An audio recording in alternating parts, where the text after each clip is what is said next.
একদা কোনো এক বনে এক সিংহ ছিল। সে খুব বুড়ো হয়েছিল। ধীরে ধীরে তার মরবার দিন ঘনিয়ে আসছিল। এরপর একদিন তার নাবিশ্বাস উঠল। তার এই অবস্থা দেখে এক দাঁতালো শুয়োর পাশ দিয়ে যাচ্ছিল, তখন কি যেন চিন্তা করে এসে তাকে জব্বর এক দাঁতের ঘা কষাল। সিংহ কবে কোনো সময়ে তাকে একবার জখম করেছিল, তাই এই প্রতিশোধ।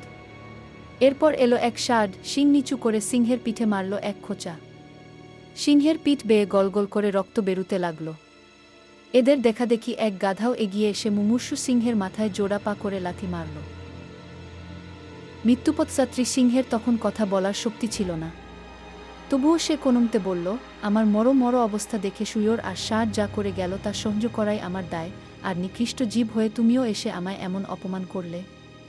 এ যে আমার একবার মরা নয়, মৃত্যুর আগেই যে আমার আর একবার মৃত্যু হল। গল্পটির উপদেশ হল, পাকে পড়লে হাতিকেও ব্যাঙে লাথি মারে।